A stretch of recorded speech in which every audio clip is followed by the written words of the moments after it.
प्रिय बालाजी, स्वागत है आप सभी के गुरुकुल आश्रम के इस प्यारे से यूट्यूब चैनल पर। और आज हम बात करें कक्षा 7 का वीडियो आएगा आपका एसएसटी में अतीत से वर्तमान से लेक्चर होगा, यानी इतिहास से चैप्टर 2 का ये लेक्चर होगा। और छोटे बच्चे हैं, बात करना आपसे बहुत ज़रूरी है। मैं बोलता हूँ बच्चे कितने से ऐसे बच्चे हैं जो आगे चल के जीवन में कुछ अच्छा करना चाहते हैं, जीवन में अपना एक अच्छा नौकरी जॉब देखना चाहते हैं, ताकि आपकी जो भी माता पिता के सपने होंगे, घर मकान, बहन का शादी, अपना शादी, गरीबों को हेल्प करना, मदद करना, इसके लिए पैसे चाहिए। इसके लिए आपको अच्छी नौकरी होनी चाहिए। अच्छी नौकरी के लिए आपको अच्छा ज्ञान होना चाहिए। तो कितने बच्चे ऐसे हैं कि अभी से अच्छा ज्ञान के लिए सोच रहे हैं, मेहनत कर रहे हैं। देखिए, खेलिए, मस्ती कीजिए, खाइए पिए, घूमिए, साथ साथ में आपको जितने किताब हैं उतने आपको पढ़ना है, डेली के डेली। एक पेज पढ़िए, आधा पेज पढ़िए, थोड़ा थोड़ा पढ़िए, सारे बुक सब दिन आपको पढ़ने चाहिए। रिवीजन साथ साथ में होता रहेगा। चलिए आज का लेक्चर शुरू किया जाए। वीडियो पसंद आएगा तो लाइक और शेयर जरूर कर दीजिएगा। आपका ये क्लास 7 का हिस्ट्री का चैप्टर नंबर 2 है, नए राज्य और राजाओं का उदय। शबनम, इमरान दोनों को ऐतिहासिक धारावाहिक देखने का बहुत शौक था। ये लोग ऐतिहासिक धारावाहिक बहुत देखते हैं जिसमें राजा वजा के बारे में दिखाया जाता है। ऐसा ही एक धारावाहिक था, पृथ्वीराज चौहान का, दूरदर्शन पर प्रसारण हो रहा था, डीडी नेशनल पर दिखाया जा रहा था। इस धारावाहिक को देखने के लिए दोनों के मन में पृथ्वीराज के संबंधित कई प्रश्न पैदा हुए। पृथ्वीराज किस राज्य के राजा थे, उस समय उनके समकालीन और राजा कौन कौन हुए, उस समय हमारे राज्य की देश की राजनीति की स्थिति कैसी थी, ये सारे उनके मन में प्रश्न चल रहे थे। यहाँ पर बताया जा रहा है कि पिछले अध्याय में आपने पढ़ा होगा, देखा होगा कि भारत के पश्चिमी क्षेत्र में अरबों का आगमन हुआ, जिनकी सत्ता स्थापित हुई। इस समय उत्तरी और मध्य भारत में राजनीतिक मानचित्र पर राजपूतों का उदय हुआ। सच तो यह है कि गुप्त वंश के पतन के बाद 7वीं से 12वीं शताब्दी के बीच नई प्रवृत्ति का उदय हुआ। राजनीति के क्षेत्रों में टूट की प्रक्रिया आरंभ हुई, जिसके परिणाम स्वरूप उत्तर और दक्षिण भारत में अनेक छोटे छोटे क्षेत्रीय राज्यों का उदय हुआ। समय समय पर हर्ष जैसे शासकों के बड़े बड़े भूभाग पर शासन करने का प्रयास किया, परंतु बाद के शासकों को उसमें सफलता नहीं मिली। नए राजवंशों का उदय, जैसे मानचित्र 1 में आपको दिखाया गया था। 7वीं और 12वीं शताब्दी के प्रमुख कुछ राज्य हैं। कहते 7वीं और 12वीं के बीच में शासन करने वाला प्रमुख राजवंशों को दिखाया गया है। आपको यह जानकर आश्चर्य होगा कि इनमें कई राजवंश के राजाओं के अधीनस्थ कर्मचारी, सामंत, बड़े भूस्वामी और योद्धा सरदार थे।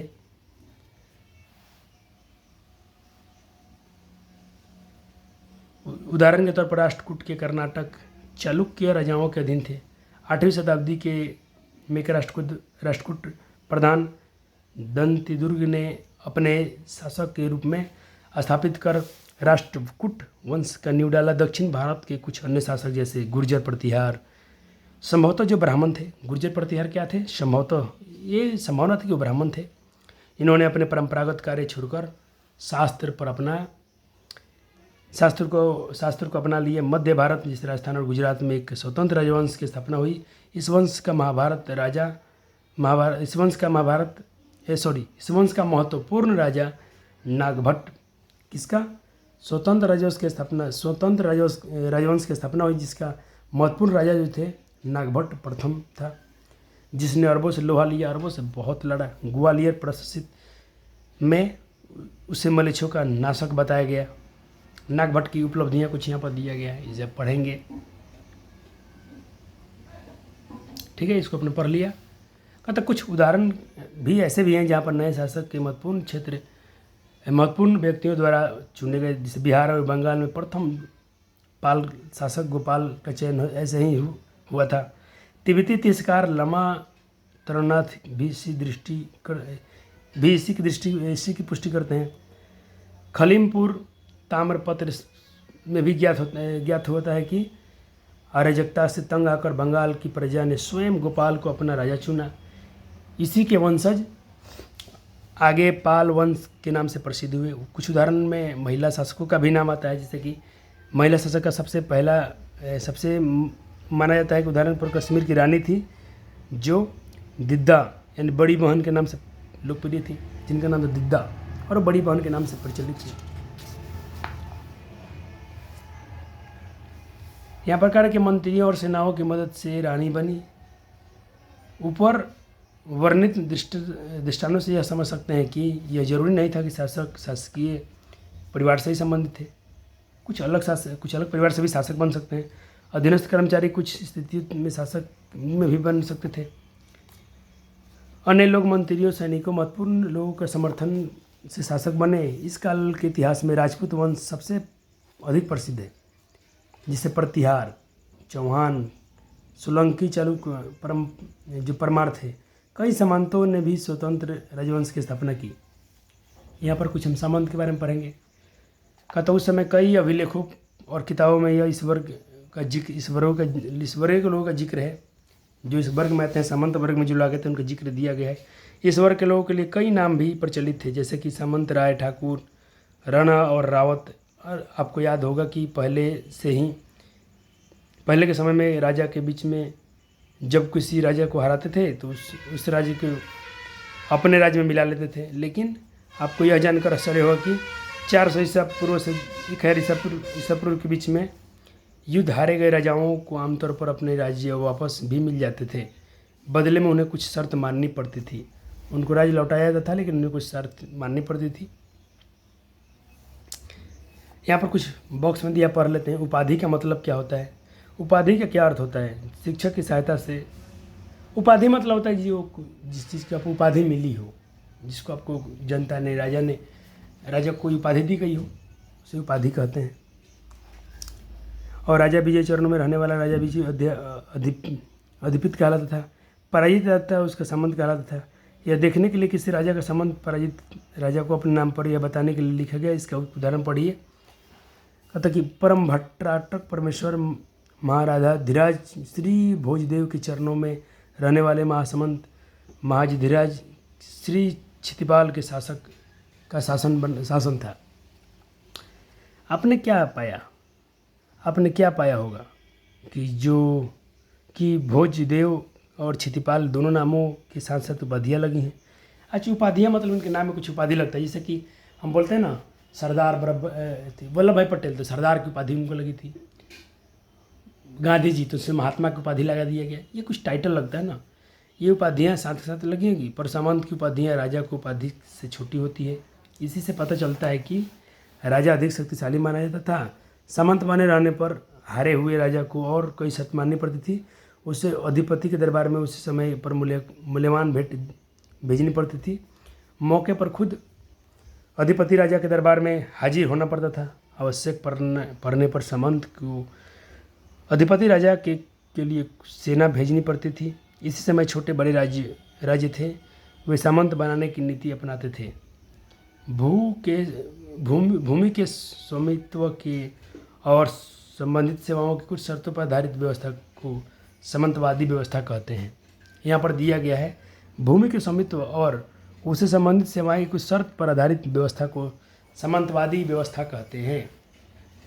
राज्य में प्रशासन। राजा प्रशासन का केंद्र बिंदु अर्थात सर्वशक्तिमान होता था। जैसे कि उनकी बड़ी बड़ी उपाधियाँ, जैसे कि महाराजाधिराज, राजाओं के राजा, परम भट्टाटक परमेश्वर, त्रिभुवन चक्रवन, तीनों भुवन के स्वामी आदि से बोध होता है कि अभिलेखों तथा तत्कालीन साहित्य में केंद्रीय शासन से संबंध अन्य पदाधिकारियों का उल्लेख है, जैसे संधि विग्रही, विदेशी विभाग का प्रधान, अक्ष पटलालिक, आर्थिक या राजस्व मंत्री, भंडागारिक, राजकीय भंडार का अधिकारी, महादंडनायक, पुलिस विभाग का प्रधान आदि। सर्वशक्तिमान होने के बावजूद राजा अपने सामंतों के साथ साथ ब्राह्मणों, किसानों तथा व्यापारी के संगठनों के साथ सत्ता की साझेदारी करते थे। प्रायः राजा के उत्पादकों का एक वर्ग था जिससे किसान, पशुपालक, कारीगर आते थे। राज्य के आय अन्य स्रोतों से, किंतु मूल स्रोत राजस्व से ही था, जिसे राजयोग या उपरी कहा जाता है। सभी उत्पादकों से अपने उत्पाद का एक हिस्सा लगान मानकर वसूल लिया जाता था। व्यापार तथा उद्योग कर आय महत्वपूर्ण स्रोत था। किसानों को अपनी उपज व्यापार तथा उद्योग आय का एक महत्वपूर्ण स्रोत था, लेकिन उसका एक छठा भाग या 1/3 के बीच में भू राजस्व देना पड़ता था। उसका 1/6 हिस्सा या 1/3 हिस्सा क्या बोलते हैं, भू राजस्व मतलब भूमि का लगान देना पड़ता था। यहाँ पर दिया गया है, यह थोड़ा संस्कृत और थोड़ा तमिल में लिखा हुआ ताम्रपत्रों का संग्रह द्वारा एक भूमि अनुदान का उल्लेख है, जिन पर कपड़ों से ये पत्र जुड़े हैं और उन पर राजसी मोहर लगा है, यह बतलाने के लिए कि यह एक प्रमाणिक दस्तावेज है। लेकिन डायग्राम अच्छे नहीं आए हैं, इसमें पूरा क्लियर नहीं है।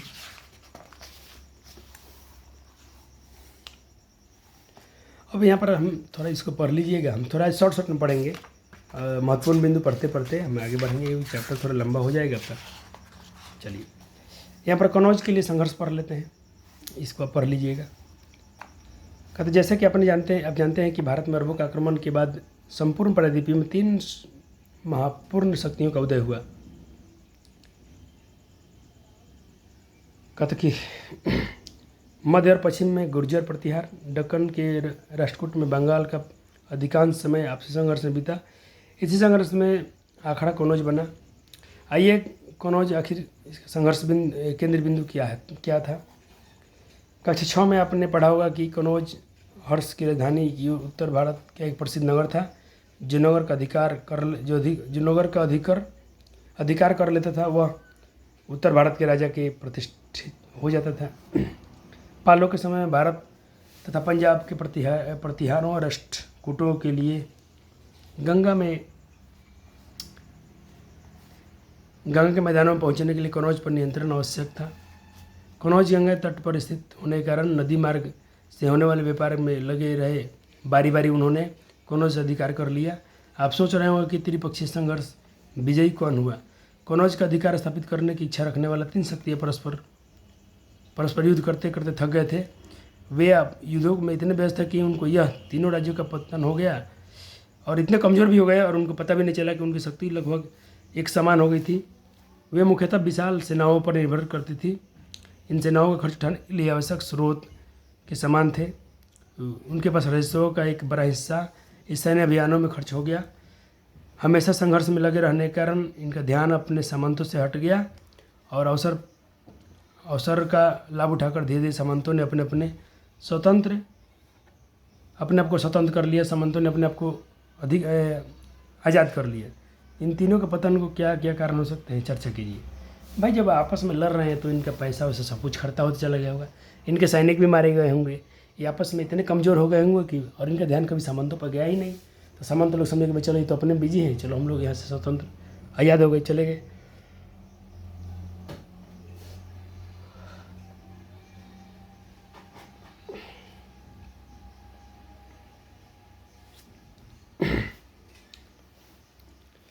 कहते इससे पहले कि आक्रमणों का अध्ययन करेंगे, इस विषय में यह जानना आवश्यक है कि उस समय भारत की राजनीतिक और सामाजिक स्थिति क्या थी।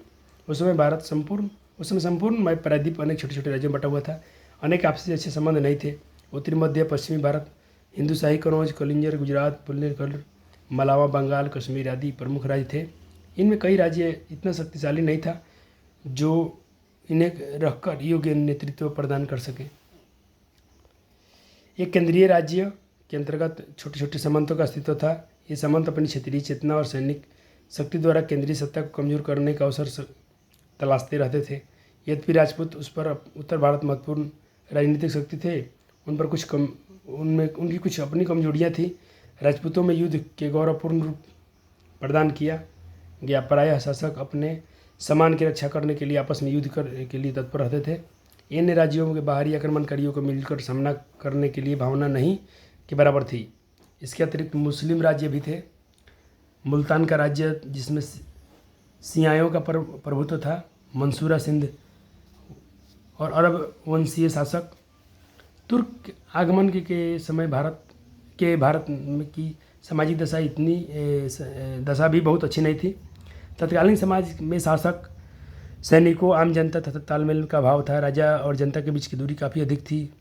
राजा प्रजा के संपर्क में नहीं थे। गरीबों के क्या हालचाल है राजा को समझ में नहीं आ रहा था, क्यों तालमेल नहीं था।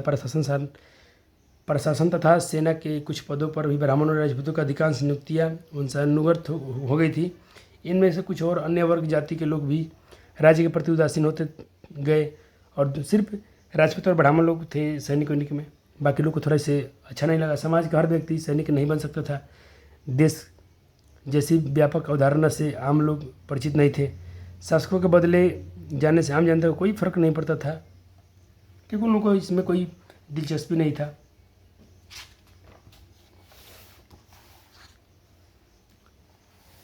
कहा था कि अल्बेरुनी ने संकेत दिया कि हिंदुओं से दृढ़ विश्वास था कि भारत के समान और कोई देश नहीं है, ऐसा कोई राष्ट्र नहीं जहाँ कोई राजा उनके समान नहीं है, तथा अन्य कहीं उनके विज्ञान के सामने और किसी का विज्ञान भी नहीं है। अब हम पढ़ेंगे महमूद गजनवी के बारे में। गजनवी आधुनिक अफगानिस्तान का एक छोटा सा राज्य था। एक तुर्की सरदार ने 10वीं शताब्दी में इस राज्य की स्थापना की थी। उसके उत्तराधिकारियों में महमूद भी था। वह गजनवी को एक बड़ा और शक्तिशाली साम्राज्य बनाना चाहता था, अतः उसने मध्य एशिया और कुछ भागों को महाद्वीप के उत्तर पश्चिमी हिस्से को जीत लेना चाहता था। सन 1010 से 1025 के बीच महमूद ने उत्तर भारत में केवल उन नगरों पर आक्रमण किया जिनमें बहुत से संपन्न मंदिर थे। इन नगरों में मथुरा, धानेश्वर, कनौज, वृंदावन और सोमनाथ थे। इनमें गुजरात का सोमनाथ मंदिर को धन और वैभव के लिए काफ़ी प्रसिद्ध था। 1038 में महमूद गजनवी की मृत्यु हो जाने पर भारत के लोगों को राहत मिली, क्योंकि उन पर आक्रमण का समय ये खाली ना मंदिर पर खाली जितने हिंदू लोग का मंदिर था इस पर वो आक्रमण करता था। सोमनाथ के मंदिर के विशेष रूप में वर्क में सहायता कीजिए। ये गुजरात में था, इसको तो बहुत लूटापुट किया। आक्रमणों का प्रभाव महमूद के आक्रमणों का प्रभाव भारत के स्थायी नहीं प्रतीत होती है। उसने भारत में स्थायी राज्य बनाने का प्रयास नहीं किया। हर विजय अभियान के बाद खाली वो धन लूटना चाहता था, लूट कर बाद चला जाता था।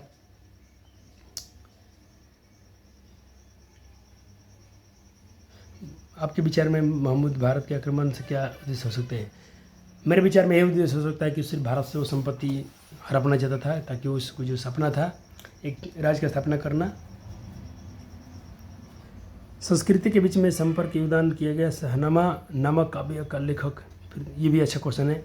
शाहनामा नामक महाकाव्य का लेखक कौन है? तो फिरदौसी। उसी के संरक्षण में रहा। उस समय मध्य एशिया में प्रसिद्ध विद्वान अल-बेरूनी को भारत भेजा गया। उसने भारत के संबंध में अपनी प्रसिद्ध रचना तहकीकाते हिंद लिखी। इस पुस्तक में भारत के निवासियों के सामाजिक जीवन विस्तार का वर्णन किया। महमूद गजनवी के आक्रमणों से लगभग 150 वर्षों तक तुर्कों के आक्रमणों का दूसरा चरण उत्तरी भारत आरंभ हो गया। इन आक्रमणों का नेतृत्व गैर शासक महमूद गौरी ने किया। उसका इच्छा लूटमार का नहीं था, बल्कि वह उत्तर भारत को जीतकर अपने राज्य में मिलाना चाहता था। महमूद गौरी देखो, गजनवी जो था, महमूद गजनवी सिर्फ वो पैसा लूटना चाहता था, लेकिन ये जो महमूद गौरी है, इसका भाई जो भी भारत के क्षेत्र जीतेगा वो अपने राज्य में मिलाना चाहता था। 1911 में भटिंडा के निकट तैरान गांव के मैदान में प्रथम युद्ध में गौरी पराजित हुआ। इस पराजय की परवाह किए बिना 1992 में तैरान के द्वितीय विश्व युद्ध में उसने पृथ्वीराज को पराजित किया। तैरान की जीत ने उत्तरी भारत में तुर्क राज्य की स्थापना की ओर लगभग निश्चित कर दिया। गौरी के भारत आक्रमणों के दूरगामी परिणाम हुए। इसके परिणाम के फलस्वरूप दिल्ली सल्तनत की स्थापना हुई, जिसके बारे में आप विस्तार से अगले अध्याय में पढ़ेंगे। कुछ दक्षिण राज्य उन दिनों उत्तर भारत में और दक्षिण भारत में भी अनेक राज्य थे। मानचित्र 2 में आपको गौर करेंगे तो इसका मिल जाएगा बारे में। यहाँ पर कुछ बॉक्स में दिया है कि नया शहर के बारे में।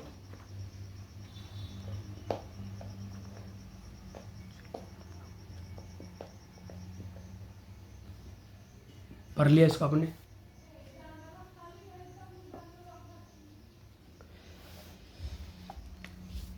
चलिए अब यहाँ पर कुछ हम पढ़ लेते हैं। कहता है कि दक्षिण पंथों के राज्य में राष्ट्रकूट के चालुक्य प्रमुख थे। इनके बारे में आप समझ चुके हैं। सुदूर दक्षिण के राज्यों में चोल, चेर, पांड्य आदि प्रमुख थे। आधुनिक मदुरै क्षेत्र में चोल साम्राज्य के दक्षिण पांड्य राज था। आधुनिक केरल प्रांत में चेर वंश का शासन था। चेल राजाओं ने तंजौर के आसपास क्षेत्र जैसे तमिलनाडु में से अपना शासन प्रारंभ किया। धीरे धीरे पल्लव वंश के शासक और अन्य स्थानीय शासकों से पराजित होकर अपने दक्षिण सबसे शक्तिशाली बन गया। चोल राज्य की स्थापना करने वाले आरंभिक चोल शासक के विजयलाल, जिनका शासनकाल 1846 से 1871 ईस्वी, उसने तंजौर को जीतकर अपने आप को एक स्वतंत्र राज्य शासक घोषित किया। चोल वंश के राजाओं में सबसे उल्लेखनीय राजा राज प्रथम और उसका पुत्र राजेंद्र चोल है। राजा राज प्रथम 1958 से लेकर 1016वीं ईस्वी तक एक कुशल सेना संचालक था। उसने सेना अनेक दिशाओं में आक्रमण किए। राजा राज दक्षिण पूर्व एशिया के व्यापार में अरबों से आधिपत्य से परिचित था। वह एक सामुद्रिक विजय के लिए निकला। उसने श्रीलंका मालदीव नामक द्वीपों पर अधिकार जमा कर अरबों के द्वीपों को चुनौती दिया।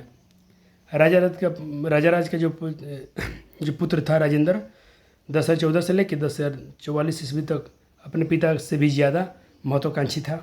महत्वाकांक्षी मतलब ज़्यादा लालच रखने वाला इंसान। उसने एक विशाल जल सेना का गठन किया। किसने जल सेना का गठन किया? तो राजेंद्र चोल ने। उसके 2 युद्ध ही बड़े साहसिक और वीरतापूर्ण थे। एक तो वह उसमें सेनाएं पूर्व भारत के समुद्र तट से होकर उड़ीसा के पार करती हुई गंगा नदी के पहुंच गई। राजेंद्र का दूसरा अभियान श्रीलंका एवं दक्षिण पूर्व एशिया के देशों में हुआ। इस अभियान में उसने जल थल सेना का उपयोग तथा इस अभियान का मुख्य उद्देश्य था व्यापारिक हितों की रक्षा करना था। चोल प्रशासन। चोल राजाओं के अनेक अभिलेखों से उनकी शासन व्यवस्था की जानकारी मिलती है। राजा राज्य में सबसे अधिक शक्तिशाली व्यापार होता था। फिर शासन कार्यों संचालन के लिए वो अपने मंत्रिपरिषद की सलाह लेता था। उसने आदेश जिरुवाक्य केल्वी उसका निजी सचिव लिख लिया करता था। कुछ अधिकारियों के नाम भी मिलते हैं, जैसे कि ओलन नायक प्रधान सचिव, पेरिरुद्रम जो प्रधान कर्मचारी था और सीतुरुमन निम्न कर्मचारी था आदि का उल्लेखनीय। इस व्यवस्था में प्रतीत होता है कि चोल शासक में सुसंगठित नागरिक सेवा यानी सिविल सर्विस का भी विकास किया गया।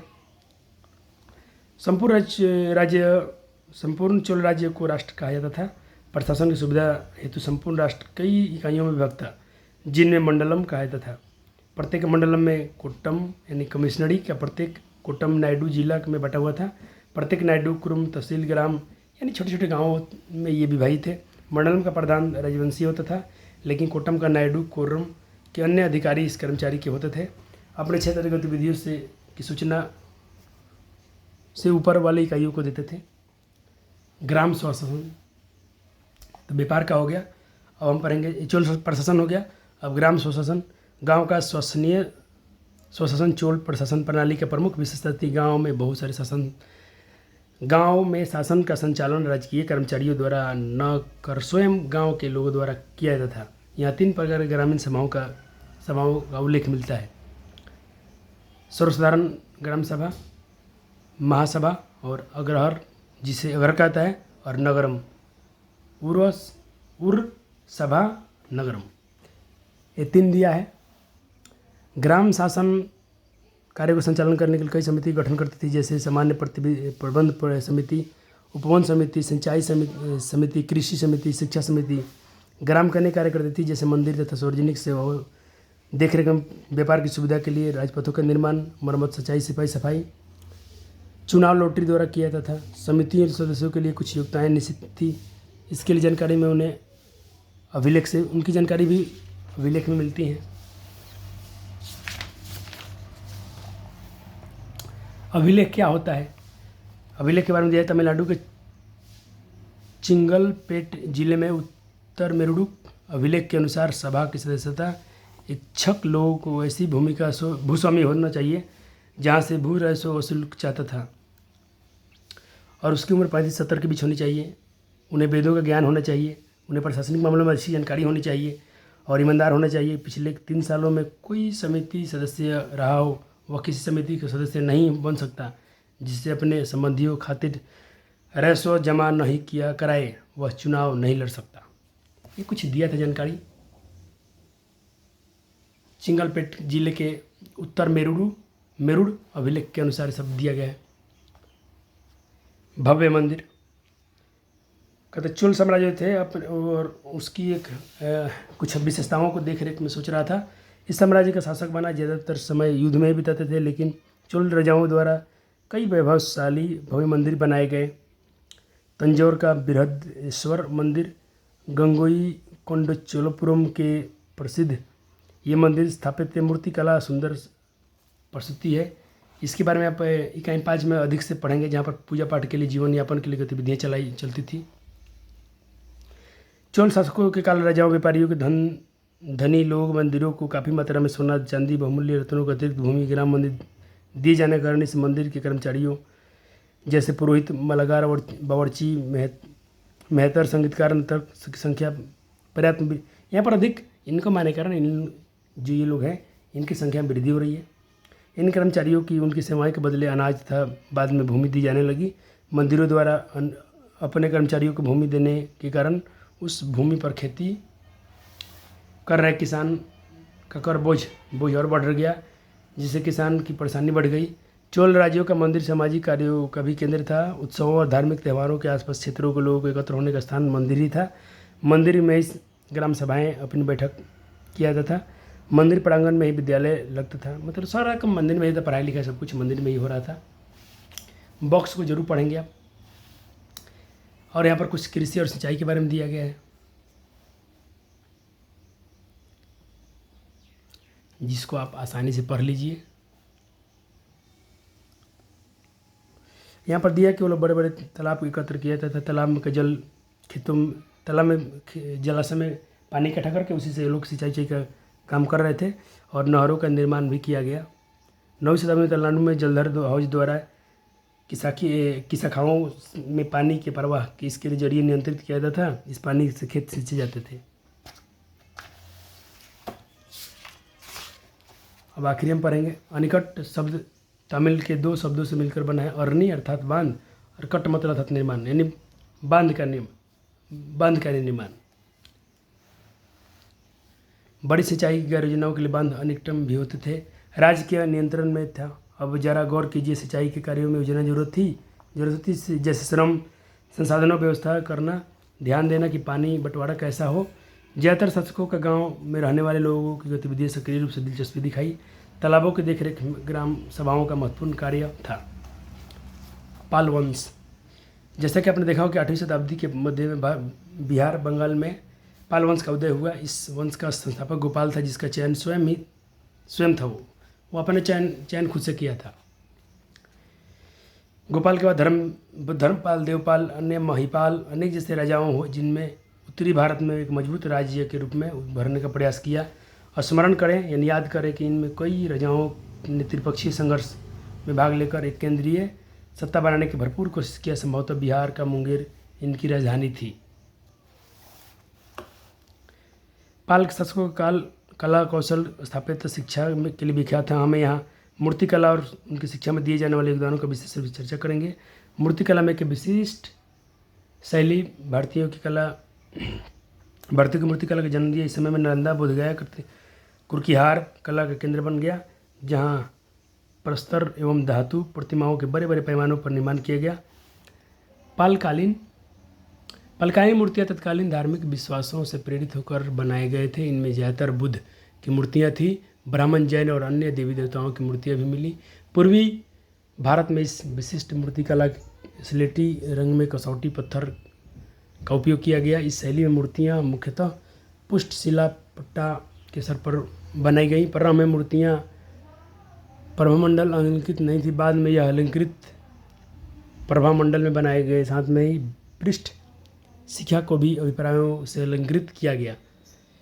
पालकला के अंतर्गत बौद्ध मूर्तियों में बौद्ध के अतिरिक्त बोधिसत्व, तारा, तंत्रयानी, बौद्ध देव आदि प्रमुख हैं। ब्राह्मण के देवताओं विष्णु, शिव, सूर्य, दुर्गा, गणेश आदि की प्रतिमाएं बनी। जैन मूर्तियों में लगभग तीर्थकारों का प्रतिनिधित्व देखने को भी मिला। पटना संग्रहालय में संग्रहित पालीकालीन सर्वोत्तम उदाहरणों में कासरी सारंश प्राप्त अवलोकितेश्वर, भूमि स्पर्श मृदा के बुद्धा मैत्रेय की प्रतिमाएं आदि प्रमुख हैं। इनमें भी आज भी पटना में संग्रहालय में जाकर देख सकते हैं। ये सारी जितनी मूर्तियों की बात हो रहा है पटना में रखा गया, आप जाकर देख सकते हैं। और यहाँ पर यह भी बात लिखा गया एक मठ विश्वविद्यालय का निर्माण करवाया। धर्मपाल ने आज भागलपुर जिले में विक्रमशिला विश्वविद्यालय का निर्माण करवाया। धर्मपाल के आज भागलपुर जिले में विक्रमशिला विश्वविद्यालय का निर्माण करवाया था। उससे आज नालंदा महाविहार को भी दान दिए गए। अब इस पर आधारित प्रश्न है, इसको आज हम सब कवर करेंगे और अगला चैप्टर आएगा इसके बाद। आपका सिलेबस समय अनुसार कराया जाएगा, इसकी आप चिंता नहीं करेंगे।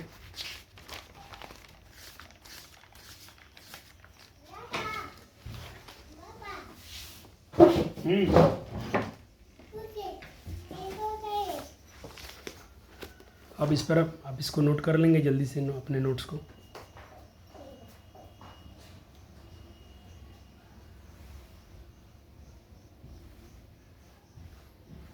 बच्चे देखो, मैंने जल्दी जल्दी में बहुत सारे टॉपिक को पढ़ा, कुछ टॉपिक मैंने स्किप किया आपके लिए। एक बार आप ज़रूर खुद से पढ़ लेंगे।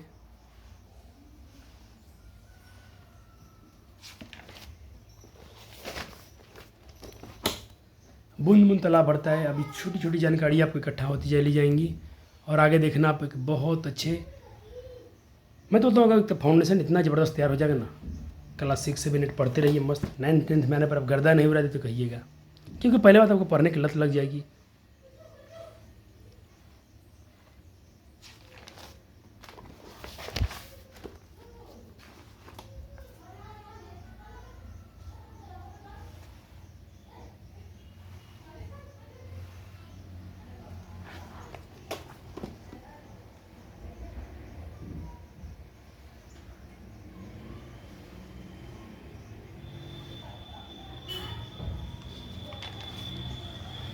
अब चैप्टर खत्म हो गया, इसके बाद आपका ज्योग्राफी का चैप्टर आएगा, हमारा पर्यावरण। वीडियो पसंद आए तो लाइक और शेयर जरूर कीजिएगा। धन्यवाद।